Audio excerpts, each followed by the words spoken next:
Part 1. The Move. Clara pressed her forehead against the cool window of the car as it wound its way down the narrow cliffside road, the sea flashing silver blue between breaks in the trees. The scent of salt crept through the cracked window, mingling with the sharp tang of pine.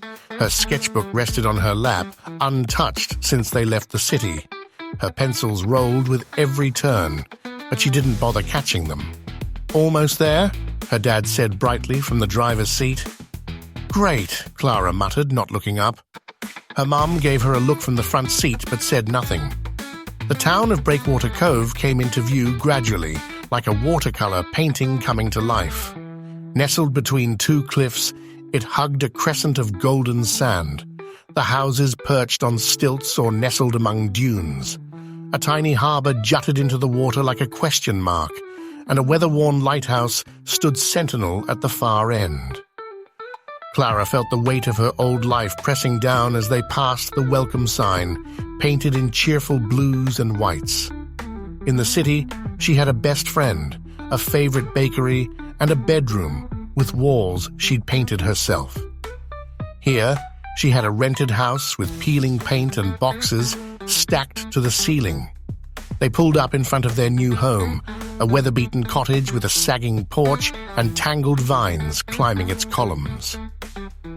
Her dad seemed unbothered. "A fixer-upper with character," he said, stretching. Clara didn't respond. She grabbed her backpack and sketchbook and headed for the beach without asking. The sand was cool under her sneakers, the wind strong enough to whip her hair into her eyes. She walked past a rusted volleyball net and an empty lifeguard chair, past rows of sea oats swaying in the breeze.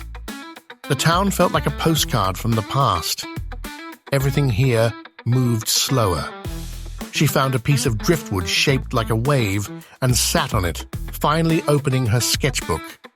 Her pencil moved almost of its own accord, tracing the curve of the bay, the jagged rocks to the north, the sleepy boats bobbing in the harbor.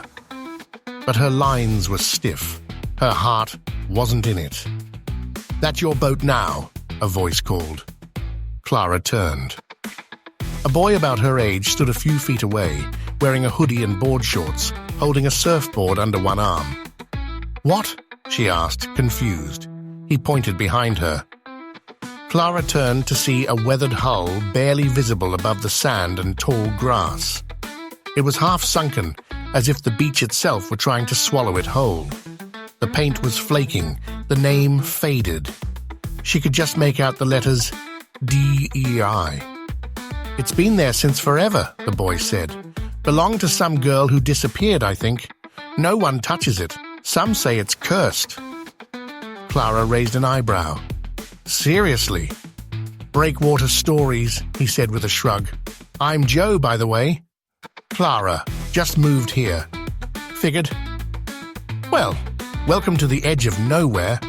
He jogged toward the surf without another word, disappearing into the waves like he belonged there. Clara turned back to the boat. The stern was cracked, the rudder missing, but something about it pulled at her. She picked up her pencil again and began to draw it.